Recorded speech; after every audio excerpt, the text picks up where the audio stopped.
मी आपणासमोर उभा आहे भाषण करायला ग्रामीण साहित्य संमेलनाचा एक चाहता म्हणून किंवा ह्या ठिकाणी अध्यक्ष म्हणून. वस्तुतः मला एक सांगितलं पाहिजे की मी एकही कादंबरी लिहिलेली नाही, मी एकही लघुकथासुद्धा लिहिलेली नाही, दीर्घकथाचा प्रश्नच नाही. आत्ता इथे एवढे छान तरुण कवीसुद्धा आले, ते एका कवीचं विदुर महाजनांनी कविता म्हणून सुद्धा दाखवली. मी मात्र एकही कविताही केलेली नाही. त्यामुळे मी कवी नाही, लेखक त्या अर्थाने कादंबरीकार नाही, कथाकार नाही, नाटककार नाही, फक्त पत्रकार आहे. परंतु अलीकडच्या काळातली पत्रकारिता जर तुम्ही पाहिली असेल तर तो पत्रकारिता करतोय का साहित्यिकगिरी करतोय असं आपल्याला वाटावं. म्हणजे कल्पना विश्व रंगवतोय का प्रत्यक्षात पत्रकारिता करतोय असा संभ्रम व्हावा. अशा परिस्थितीत हल्ली सर्व वाहिन्यांवरती आणि वर्तमानपत्रांमध्ये बातम्या सांगितल्या जातात. त्यामुळे त्यातली सत्यताही आपल्याला कळत नाही आणि हळूहळू त्यातली करमणूकही आपण कमी होत असताना पाहतो. तरीसुद्धा मी इथे अध्यक्ष म्हणून येण्याचं मान्य केलं. हे काही प्रमाणात माझ्या मते औद्धत्य आहे. आणि तसं स्पष्ट शब्दात मी आजचे आपले आनंद यात्री सुभाष लाड यांना सांगितलं ज्यावेळी त्यांनी मला बोलावलं त्यावेळेला, की तुम्ही मला कशासाठी बोलवत आहे, तर मी यातलं काही साहित्याचं केलेलं नाही. नाही म्हणजे तुम्हीच आलं पाहिजे. मी आढेवेढे नाही घेतले, पण मी म्हटलं मी संयुक्तिक नाही तिथे येणं, म्हणून मला वाटतं मी येऊ नये. पण माझे जुने मित्र विजयराज बोधनकर आणि सुभाष लाड यांनी खूप आग्रह केला. आणि नंतरच्या एका कार्यक्रमाला कोकण मीडियाचे कोणकर होते, त्यांच्याशी माझा चांगला परिचय झाला होता. कोकण मीडियाचे काही अंकही मी पाहिले होते. अलीकडे अच्युत पालव या जगप्रसिद्ध कॅलिग्राफरचा जो सत्कार झाला, त्या सत्काराचं काही प्रमाणात कोऑर्डिनेशन सुभाष लाडांकडेच होतं. तिथे बोधनकर पण होते, मी पण होतो आणि ते पण होते. अशा परिस्थितीमध्ये मला एका मर्यादेनंतर लाडसाहेबांना नाही म्हणणं कठीण झालं आणि मी शेवटी आपल्या रिंगणे या गावात आलेलो आहे. आणि आल्यानंतर मात्र मला आपण यायला ताबडतोब मान्यता द्यायला हवी होती असं वाटलं. आता अशा प्रकारच्या साहित्य संमेलनाचं अध्यक्षीय भाषण करायचं ही सोपी गोष्ट नाही. कारण हे विश्व मराठी साहित्य संमेलन, जागतिक मराठी साहित्य संमेलन अशा प्रकारचं संमेलन नाही. हे ग्रामीण साहित्य संमेलन आहे.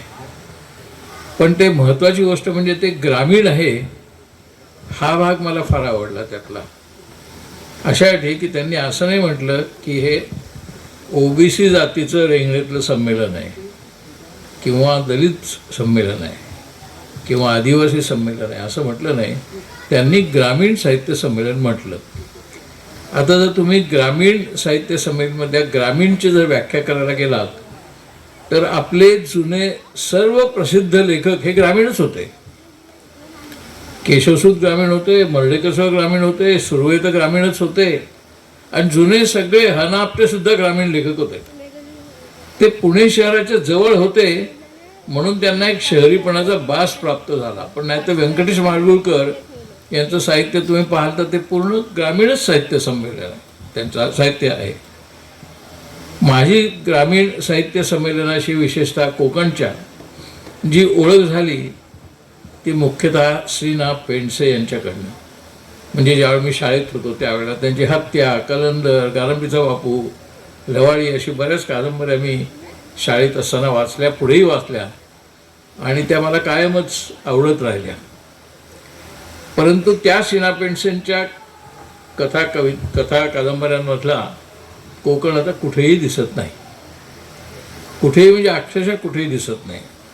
त्यावेळेला ते हर्णे बंदरातनं मुंबईपर्यंत कसं यायचे आणि एकूणच तो सगळा प्रवास कसा असायचा याचा एक छोटासा अनुभव मला नंतर आला. पण तो हर्णे बंदरासाठी नाही आला, तो मुंबईवरनं भाऊच्या धक्क्यावरनं मी अलिबागला गेलो त्यावेळेला आला आणि अलिबाग नंतर आम्ही इकडे आलो जैतापूरला, जे जैतापूर वादग्रस्त आहे तिथे आलो. तिथे माझा मित्र राजा पटवर्धन होता, त्याच्याकडे आम्ही आलो. त्यामुळे त्यावेळी मला त्या परिसराचा स्पर्श झाला. पण तो परिसराचा स्पर्श त्यावेळीचा म्हणजे 1961 ते 1963 या काळातला, त्यावेळचं कोकण आणि आत्ताचं कोकण हे वेगळे परिसर आहेत, ही वेगळी कोकण आहेत. हे त्या कोकण मीडियामध्ये सुद्धा कदाचित व्यक्त होत असेल. याचा एक उत्तम पुरावा म्हणजे आत्ता कोकणातील मोटारी, म्हणजे एकूण मोटारी व्यवसाय, नुसतं मोटारी नाही कोकणातल्या, आणि ते सगळी ऑटो व्हेकल्सच्या संबंधातलं पब्लिकेशन आत्ता इथे लॉन्च झालं. त्या काळामध्ये राजा पटवर्धन माझा मित्र आहे, तो साधारणपणे 10 मैल, त्यावेळेला मैल होते, 10-15 किलोमीटर चालत जायचा शाळेमध्ये, नद्या आणि डोंगर ओलांडून. ती अवस्था अनेकांची होती. आमच्या शाळेमध्ये जे कोकणातले आलेले लोक होते ते सगळे चालत जायचे शाळेत, पावसाळा उन्हाळा काही असो. आणि आता तिथे स्कूटर आणि मोटार नाही असं जवळजवळ कुटुंब दिसत नाही किंवा घर दिसत नाही. प्रत्येक घराबाहेर एक तरी minimum 2 wheeler if not 4 wheeler हे आपल्याला दिसते. त्यावेळेला कोकणातनं मुंबईला यायला जर 2-2.5 दिवस लागत असतील, तर आता इथून 6-7 तास गाडी लेट नसेल तर रेल्वेनी आणि कारनी 6-7 तासात मुंबईपर्यंत पोचतात लोक. म्हणजे हे सगळं ट्रान्सपोर्ट कम्युनिकेशन बदललं. त्यानंतर त्यामुळे त्याची मानसिकता बदलली. त्यावेळेला माझ्या आठवणीप्रमाणे मी ज्या कॉलनीमध्ये राहत होतो, इंडस्ट्रियल वर्कर्स कॉलनी, त्या कॉलनीमधले जे लोक कोकणचे होते त्यांची दर 1 तारखेला किंवा 7 तारखेला, कारण ते 2 वेळेला पगार व्हायचे, धावपळी असायची की त्यांना मनी ऑर्डर करायला लागायची कोकणात. ते मी डोळ्यांनीच पाहिले, म्हणजे आमच्या शेजारी पाजारीच होते. आणि म्हणून त्यावेळेला तथाकथित साहित्यिक किंवा पत्रकार कोकणाला मनी ऑर्डर इकॉनॉमी असं म्हणायचे, की मनी ऑर्डरवरती राहणारी, मनी ऑर्डरवरतीच इथलं जीवन व्यतीत करणारी माणसं, म्हणून ती मनी ऑर्डर इकॉनॉमी. आत्ता जर पाहिलं आणि आत्ता जर तुम्ही लोक मुंबई पाहतच असाल, मुंबईची जी हलाखी आणि बकाली जर तुम्ही पाहिलीत तर तुमच्या लक्षात येईल की आता कोकणच्या मनी ऑर्डरवरती मुंबई अवलंबून आहे. इतकं मुंबईत दारिद्र्य. कोकणाच्या वरती मुंबई अवलंबून आहे. हा जो काही चेंज झाला तो इथपर्यंतच झाला नाही मुंबईपुरता. मी ज्यावेळेला पहिल्यांदा अमेरिकेला गेलो त्यावेळेला साधारणपणे वसंत साठे आपल्याकडे इन्फॉर्मेशन ब्रॉडकास्टिंग मिनिस्टर होते. त्यावेळी त्यांनी अशी घोषणा केली होती, खरे ते कोकणातले नाहीत, आडनाव साठे आहे पण ते चिपळूणचे नाहीत, ते विदर्भातले. पण त्यांनी अशी घोषणा केली की आम्ही आमच्या काळात म्हणजे 1980 ते 1984 या काळामध्ये कोकणचा असा विकास करू की कोकणचा कॅलिफोर्निया होईल. पुढे मी ज्यावेळेला अमेरिकेला गेलो आणि मुख्यतः कॅलिफोर्नियात गेलो आणि त्यातही मुख्य म्हणजे सिलिकॉन व्हॅलीमध्ये गेलो, त्यावेळेला मी पाहिलं आजूबाजूच्या रस्त्यांमध्ये आणि घरांमध्ये प्रचंड प्रमाणावरती कोकणीच माणसं आहेत. रस्त्यातनं चालताना सुद्धा कोकणी माणसं दिसायची कॅलिफोर्नियामध्ये. तर मग मी त्यावेळी वसंतसाठी जिवंत होते, त्यावेळी मी त्यांना म्हटलं की अहो तुम्ही कोकणाचा कॅलिफोर्निया झालेला नाही पण कॅलिफोर्नियाचा कोकण मात्र पूर्ण झालेला आहे. इतकी कोकणी माणसं तिथे कॅलिफोर्नियामध्ये आज प्रत्यक्षात दिसतात आणि ते सगळे क्वालिफाईड आहेत, म्हणजे त्यांचं शिक्षण चांगलं झालं आहे, ते सॉफ्टवेअर इंजिनियरपर्यंत गेलेत किंवा इतर व्यवसायात आहेत. आणि त्यांनी तरीसुद्धा त्यांचा कोकणी बाज जरा पण कमी केलेला नाही. म्हणजे ते त्यांच्यातला जो काय म्हणूया आपण खवचटपणा म्हणा किंवा प्रेमाने आपल्याला समोर ऐकताना वाटतं आपली प्रशंसा करतोय, परंतु प्रत्यक्षात तो उपहास आहे का टोमणा आहे हेही पटकन लक्षात येणार नाही. अशा पद्धतीचं उत्तम स्वागतही मला कॅलिफोर्नियामध्ये मिळालं म्हणून मी त्यांना कळलं कॅलिफोर्नियाचं कोकण नक्की झालेलं आहे. आता गंमत अशी आहे की मुंबईचा हा जो प्रभाव बदलला, कोकणचा मुंबईवरती असलेला प्रभाव, याला ऐतिहासिक, आर्थिक, राजकीय आणि सामाजिक महत्त्व खूप मोठं आहे. खूप मोठं अशा अर्थाने आहे की आता मला इथे आल्यानंतर माझ्या अपेक्षेप्रमाणे चौकशी केल्यावर कळलं की इथल्यासुद्धा गावांमध्ये मुख्यतः जी घरं आहेत तिथे प्रामुख्याने फक्त वृद्ध स्त्री पुरुष आईवडील राहतात. मुलं मुंबईत आहेत किंवा अमेरिकेत आहेत. आणि त्यामुळे इथली गावं ही म्हणजे मोठ्या प्रमाणावरती इंडिपेंडेंट वृद्धाश्रम झालेले आहेत. तेवढ्या गावाचा तेवढ्या घराचा तो वृद्धाश्रम. पण ही अवस्था रिंगणेकर बंधूंना मी तुम्हाला सांगतो, ही फक्त इथली नाही. मुंबईमध्ये आणि पुण्यामध्ये मी कमीत कमी तुम्हाला 2 डझन किंवा जास्तच हाऊसिंग सोसायट्या की जिथे 400च्या वर सदस्य राहतात त्या ठिकाणी मी तुम्हाला दाखवून देईन की तिथे सुद्धा वृद्धाश्रमच झालेले आहेत. म्हणायला 2 BHK 3 BHK अतिशय पॉश अशा सोसायटीज आणि फ्लॅट्स, पण त्यांची मुलं अमेरिकेत आणि फक्त वृद्ध आईबाप इकडे. तो सामाजिक प्रश्न इतका झाला आहे की ज्या वेळेला ते वृद्ध आईबाप दुर्दैवाने मरण पावतात त्यावेळेला त्यांनी आयुष्यभर बँकेत, LICमध्ये, मंत्रालयात, इन्कम टॅक्स अशा ठिकाणी नोकऱ्या केलेल्या असतात. पण त्या जुन्या काळातल्या केलेल्या असतात, म्हणजे 85-90च्या अगोदरच्या काळात केलेल्या असतात. त्यावेळेला 6 पे कमिशन 7 पे कमिशन आलेले नव्हते. त्यामुळे त्यांचे पगार त्यावेळेचे होते. त्यामुळे त्यांचं पेन्शन, त्यांचं प्रॉव्हिडंट फंड असतं. आणि मग त्यांचं जे ऑफिस असतं खाजगी किंवा सरकारी, ते त्या मुलांना पत्र टाकून विचारतं अमेरिकेला की असे तुमच्या वडिलांचे एवढे प्रॉव्हिडंट फंडाचे किंवा पेन्शनचे पैसे आहेत, ते कृपया आपण येऊन आपला वारस सिद्ध करून घेऊन जावेत. ती मुलंही मला भेटली तिकडे अमेरिकेत. त्यांनी म्हटलं अरे तुम्हाला पण तशी पत्र आली असतील, कारण मला माहिती आहेत, मी पत्रकार असताना इकॉनॉमिक टाइम्स त्याच्याबद्दल बातम्या दिलेल्या आहेत. ते म्हटले आले आहेत पत्र, पण काय करणार रे, त्यांच्या प्रॉव्हिडंट फंडातनं मला जे पैसे मिळतील किंवा पेन्शनमधनं त्याच्या दुप्पट माझा इथे मंथली पगार आहे.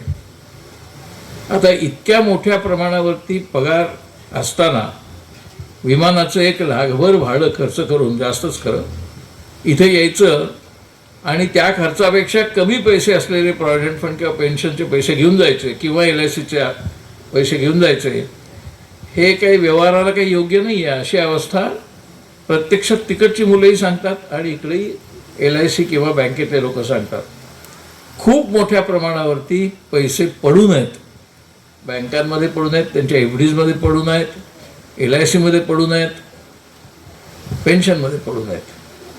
अशी एक वेगळ्याच प्रकारची नवीन सुबत्ता आपल्या देशात गेल्या साधारणपणे 30 वर्षात जन्माला आलेली आहे. म्हणजे 1990 नंतर मुख्यतः 1991मध्ये डॉक्टर मनमोहन सिंगांनी आर्थिक उदारीकरण केलं, त्याच्यानंतर 6वा आयोग आला.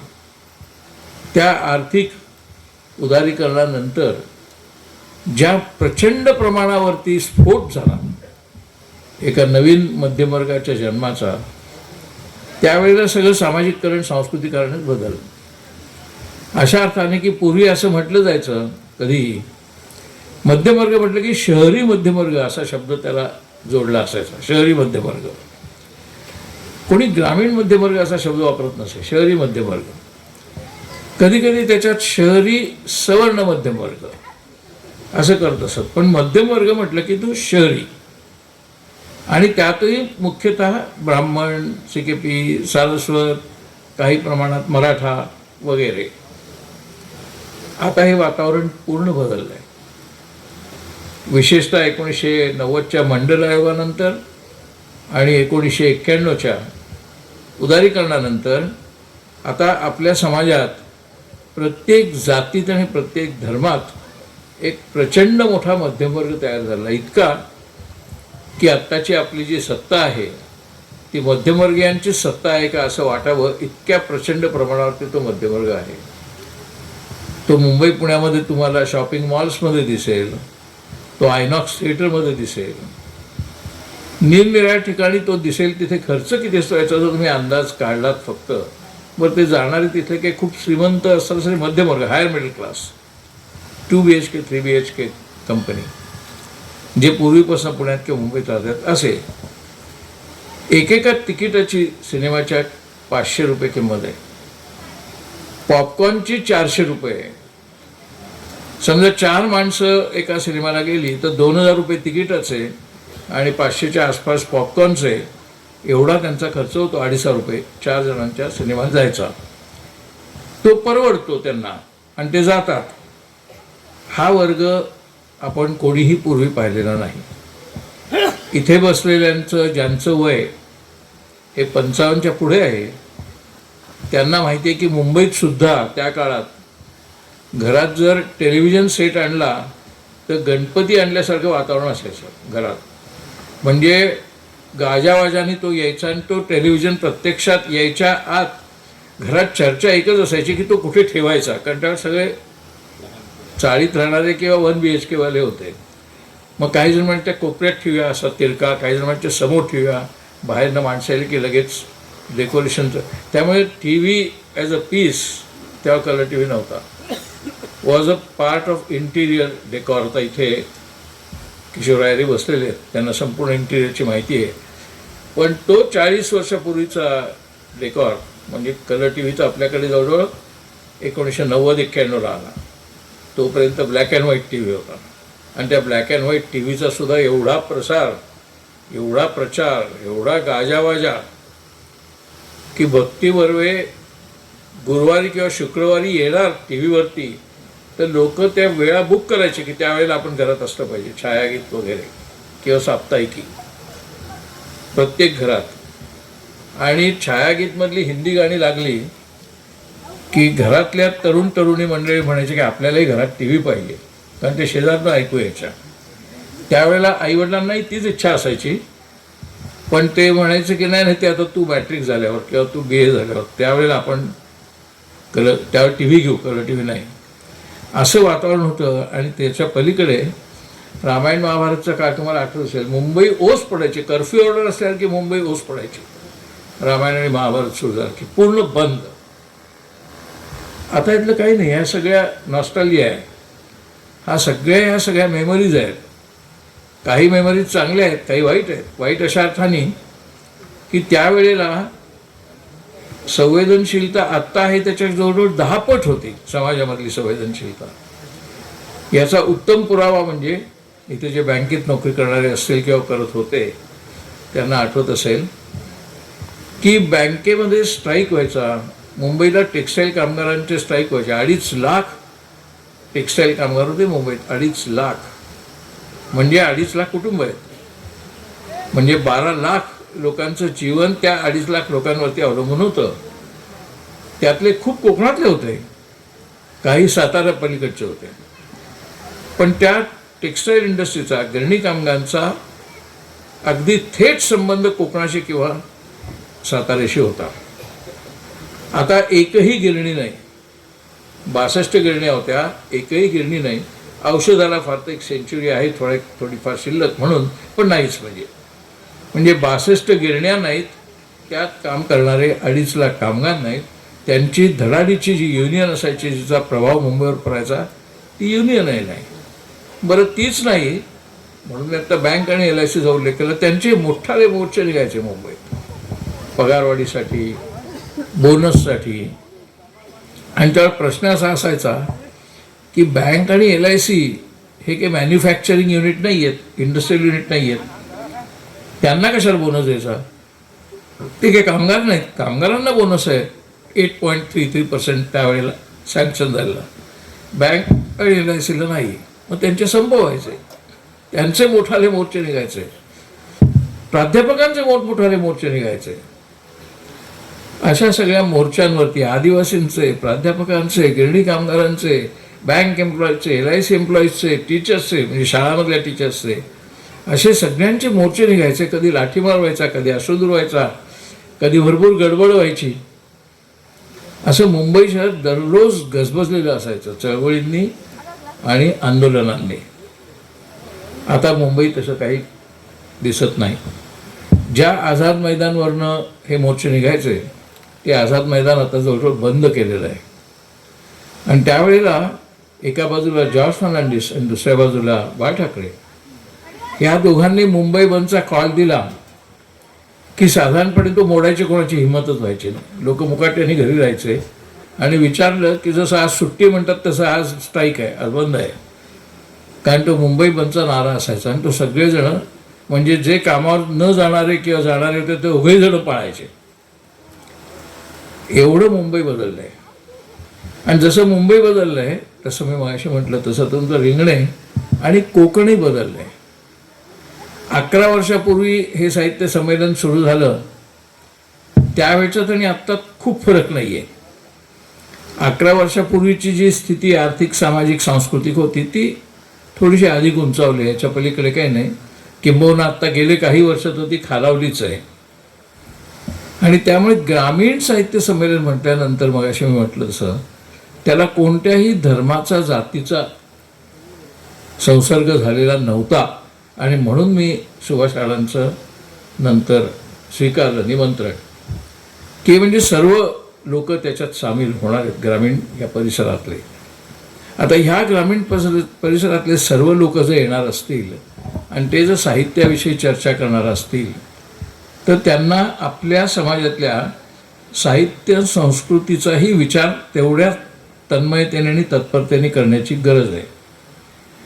कारण आत्ता दिवसेंदिवस आपण पाहतोय, जर तुम्ही टी व्ही सिरियल पाहत असाल, आता इथे टी व्ही सिरियलचे काही लेखक आहेत ऋषिकेश वगैरे सारखे, परंतु एकूण ज्या टी व्ही सिरियल आहेत नाटकांच्या, नावं घेत नाही मी, वाईट दिसेल ते, तर त्या सगळ्या सिरियलची स्टोरी एकच असते. पात्र बदलतात, स्टोरी एकच. तिथला लेखक बदल कित्येक वेळा लेखक देतच नाहीत. पात्रांची नावं तर द्यायचीच नाही, तसा दंडक आहे. हे कोण काम करतं हे द्यायचं नाही असाच दंडक टी व्हीवरती आहे. परंतु त्या सिरियल्समध्ये जर तुम्ही पाहाल तर त्या सिरियलच्या दर साधारण 3 मिनिटांनी किंवा 4 मिनिटं असते जाहिरात येतात. त्या कोणत्या असतात? त्या पुना गाडगीळ, मलबार गोल्ड, तनिष्क, जगन्नाथ पेडणेकर असे एका पाठोपाठ एक ज्वेलर्सच्या जाहिराती असतात तिथे सगळ्या. आणि ते इतके दागिने घालून त्यातल्या स्त्रिया त्या जाहिरातीत येतात तर आपण थकवतो की एवढे दागिने. बरं ते केव्हा एवढे दागिने? तर कालचा टाइम्समधला सोन्याचा दर हा 1,75,000 रुपये तोळा आहे. पण तो तोळा आपला नाही, 10 ग्रॅमचा तोळा, म्हणजे 1 ग्रॅम कमीच. 1,75,000 रुपये 10 ग्रॅम तोळ्याला आता आहेत. चांदी तर त्याच्या पलीकडे वेगाने वाढतीये. असं असताना त्या सिरियलमध्ये एवढाले दागिने घालून त्या स्त्रिया येतात आणि त्या पाहणारे जे प्रेक्षक आहेत त्यातल्या ज्या स्त्रिया आहेत त्यातल्या कित्येक स्त्रिया मी पाहिलं आहे या त्या गोष्टीविषयी बोलत नाहीत, तर दागिन्यांविषयी बोलतात.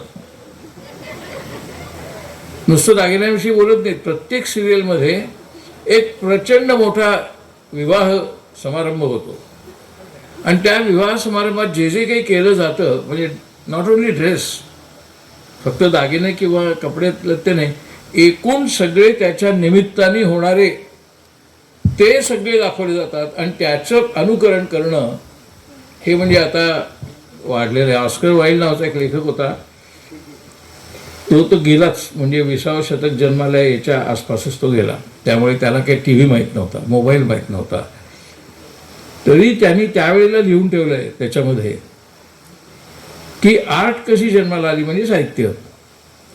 आर्ट आणि साहित्य कसं जन्माला आलं तर समाजातलं जे वास्तव आहे त्या वास्तवाचं चित्रण, पण ते नाट्यपूर्ण असलं तरी वास्तव, असं करण्यातनं आर्ट आणि लिटरेचर जन्माला आलं.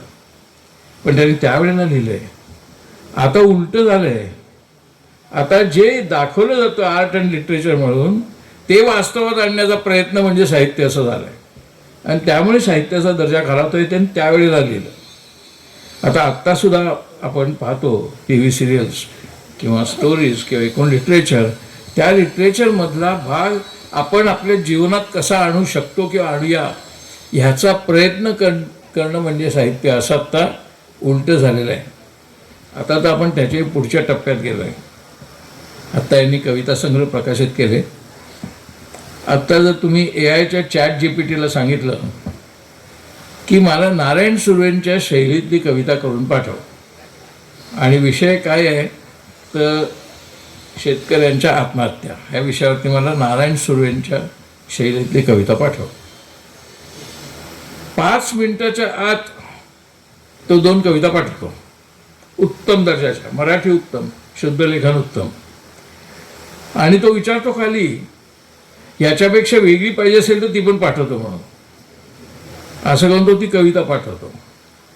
माझ्या एका मित्रांनी असं भाषण करण्यासाठी त्याला बोलवलं होतं, तर त्यांनी त्या चॅट GPT सांगितलं की मला अमुक अमुक ठिकाणी भाषण द्यायचं आहे, तर तू माझ्या शैलीतलं एक भाषण मला लिहून दे. तो म्हणला अरे मलाच माझ्या शैलीतलं इतकं उत्तम भाषण लिहिता आलं नसतं, इतकं उत्तम भाषण मला चॅट GPTने पाठवलं. म्हणजे मग आता साहित्य कला म्हणजे कादंबरी, कविता, आणि ते चित्रकार आहेत, आता बोधनकर आहेत, वाईटकर आहेत, त्यांना अक्षरशः कॅनव्हास बंद करावे लागतील अशी अवस्था हल्ली AIने आणलेली आहे. इतक्या विविध प्रकारची चित्र चॅट GPTला नुसती ऑर्डर दिली की चॅट GPT काढून पाठवतो. म्हणजेच आपलं संपूर्ण साहित्यिक सांस्कृतिक जीवन हे आता टेक्नॉलॉजीने व्यापलेलं आहे. म्हणून मग असे म्हटलं मी की ज्यावेळेला घरात TV नव्हता त्यावेळेला घरात TV कुठे ठेवायचा याची चर्चा होती. ज्या वेळेला कोणाच्या घरी कार आहे का स्कूटर आहे ह्याच्यावरनं त्याच्या श्रीमंतीची ऐपत करायची वेळ होती. आता एक्झॅक्टली उलटं आहे. आता त्याच्याकडे स्कूटर आहे मागच्या वर्षीपर्यंत, आता यंदा तरी कार घेतली. अशा प्रकारची चर्चा आपण करतो. आणि कोकणातली मुलं प्रथम मुंबईला आणि मुंबईहून अमेरिकेत, कॅलिफोर्नियात जातात. एवढा हा परिसर आपला सामाजिक आणि सांस्कृतिक परिसर बदलला आहे. हा फक्त गेल्या 30-40 वर्षातला आहे. 90पर्यंत हे नव्हतं. खरं म्हणजे अगदी स्पष्ट सांगायचं तर 99पर्यंत नव्हतं. 99 का? तर 99ला Y2K म्हणजे इयर 2000 हा प्रकार आला. आणि त्यावेळेला आपल्याकडे जे राजीव गांधींच्या काळामध्ये कॉम्प्युटर शिक्षण घेतलेली जी सगळी मुलं होती, त्या नेहरूंनी ज्या IIT काढल्या होत्या त्याच्यात शिकलेली, त्या सगळ्यांना मोठ्या संधी प्राप्त झाल्या. ते सगळे नेहरूंच्या IITमधनं आणि राजीवच्या कॉम्प्युटर शिक्षणामधनं निर्माण झालेली मुलं होती. आणि ती सगळी तिकडे गेली कॅलिफोर्नियात किंवा अमेरिकेत एकूण प्रचंड प्रमाणावर. याचं एक छोटंसं उदाहरण म्हणजे मी ज्यावेळेला प्रथम अमेरिकेत गेलो 80च्या दशकात, त्यावेळेला अमेरिकेत असलेल्या भारतीयांची संख्या ही 6 लाख होती. आता ती जवळजवळ 50 लाखापेक्षा जास्त आहे. 1 कोटीच्या आसपास जाईल असा त्यांचा अंदाज आहे. तो अंदाज आल्याबरोबर अमेरिकेचे अध्यक्ष डोनाल्ड ट्रम्प यांनी भारतावरती निर्बंध घालायला सुरुवात केली. आत्ता जे आपण अमेरिकेतनं ऐकतो की H1B व्हिसावरती नियंत्रण आहे, इमिग्रेशनवरती नियंत्रण आहे, ते कशामुळे नियंत्रण आहे, कशामुळे आहे ते, तर भारतीयांची सुशिक्षित भारतीयांची संख्या अमेरिकेत, युरोपात, ऑस्ट्रेलियात, कॅनडात प्रचंड वाढते. त्यामुळे लोक फॉरेनला हे हा शब्द वापरतात ना, तो फक्त या गौरवर्णीय देशांपुरताच वापरतात. कोणी आफ्रिकेला गेला तर तो फॉरेनला गेला म्हणत नाहीत. कुठच्या तरी युगांडामध्ये किंवा केन्यामध्ये गेला तर तो फॉरेनला नाही गेला. केन्याला गेला तर तो टुरिस्ट म्हणून गेला. फॉरेनला सेटल होते म्हटलं की तो अमेरिकेत किंवा युरोपमध्ये. म्हणजे गौरवर्णीय, आणि गौरवर्णीय नुसतं नाही तर इंग्रजी भाषा आपल्याकडे इतक्या मोठ्या प्रमाणावरती आहे की इंग्रजी शिक्षण घेऊन युरोप अमेरिकेत जाणं हे आपल्याला अत्यंत सोपं आहे मध्यमवर्गाला, मुख्यतः मध्यमवर्गाला. आणि त्याच्यामुळे ज्या मध्यमवर्गामध्ये साहित्य प्रामुख्याने निर्माण व्हायचं आणि ज्या मध्यमवर्गाची मुळं ग्रामीणच आहेत, म्हणजे तुम्ही गंगाधर गाडगिळांसारखा अस्सल ब्राह्मण शहरी साहित्यिक जरी म्हणाल तरी त्यांच्या ज्या जुन्या गोष्टी आहेत कडू आणि गोडसारख्या, त्या सगळ्या गोष्टींचा बाज जो आहे तो एकत्र कुटुंब पद्धती आणि ग्रामीण, तेच व्यंकटेश माडगूळकरांचं आहे. त्यांच्या तर लिखाणामध्ये अजूनही बनगरवाडीन माणसं माणदेशी माणसं हेच कौतुक असतं. त्यांचं कौतुकसुद्धा आत्ता त्याच्याचसाठी होतं, त्याच पुस्तकांसाठी होतं. याचा अर्थ असा की our minds are in the past, our actual lives are in the complicated present, and our little bit aspirational future is in rich future किंवा एक्सपेक्टेड फ्युचर. म्हणजे आता आपण एकाच वेळेला 3 पातळ्यांवरती आपलं मानसिक जीवन आहे. आपण सोडले जे त्याच्याबद्दल आपल्याला एक प्रकारचं नॉस्टॅल्जिक आकर्षण आहे. आपण जे आत्ता जगतोय ते काही फारसं आपण प्रसन्न नाही, जरी आपल्याला सगळं प्रसन्न करणारं तिथे मिळतं आहे, सगळी भौतिक ऐहिक साधनं आहेत, तरी आपलं समाधान नाही, कारण त्याच्या पुढे काहीतरी आपल्याला जायचं आहे.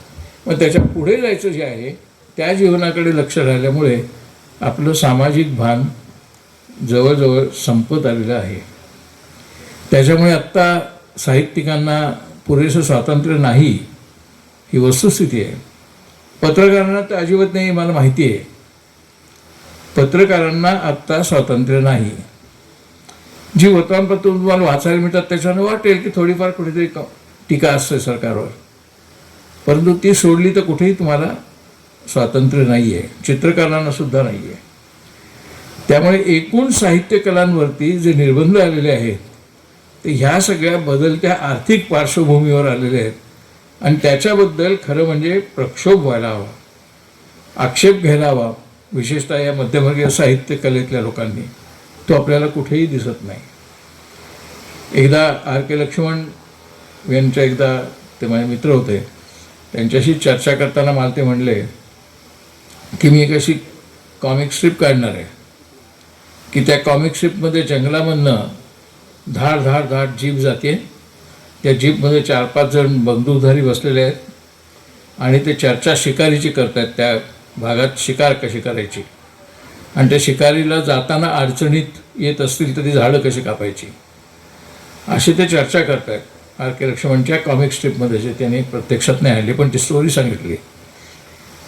त्यावेळेला ते मधून बंदुकीचे बार उडवत जीपमधनं जात असतात, त्यावेळेला फांदीवरती बसलेलं एक माकड, म्हणजे माकडीण म्हणूया, ती तिच्या कवेमध्ये एका तिच्या पिल्लाला घेऊन बसलेली आहे.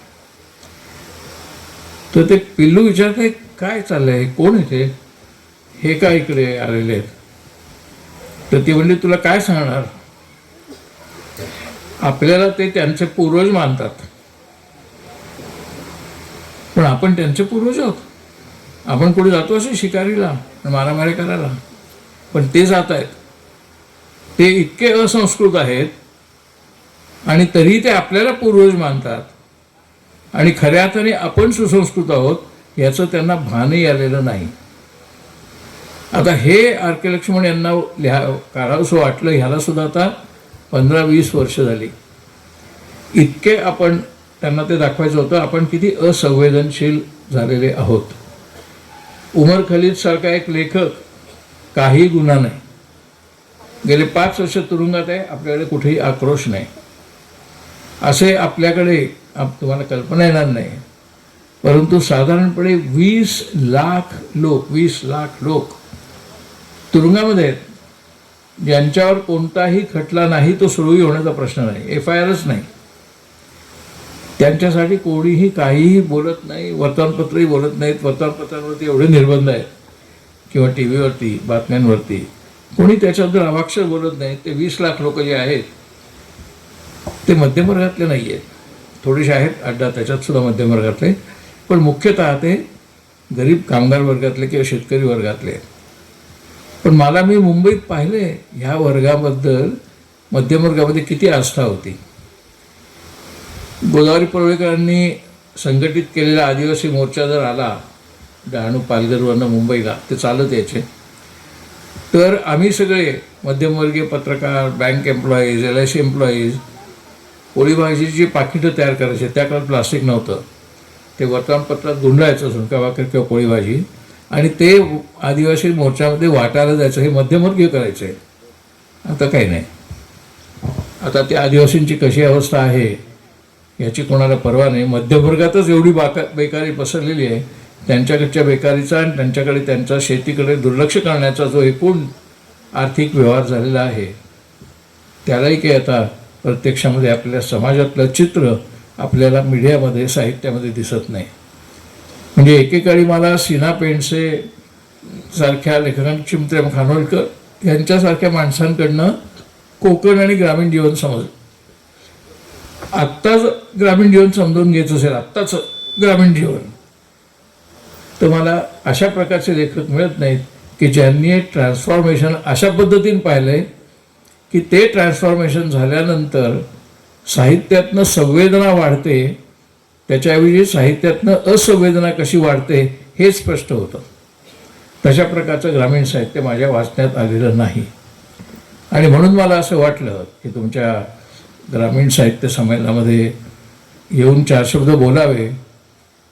कारण साहित्य संमेलनामध्ये अध्यक्ष भाषण करताना मला हे सांगितलं पाहिजे की आपलं वास्तव जीवनाचं हे जर मला साहित्यात सापडत नसेल तर मग त्या साहित्याला अर्थ काय?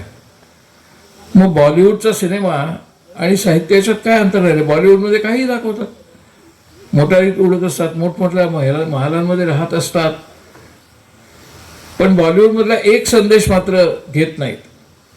अजून तरी बॉलिवूडमध्ये एक रेहमान काय म्हणले ते सोडून द्या, पण बॉलिवूडमध्ये अजूनही हिंदू मुस्लिम जातीय विवाह होतात.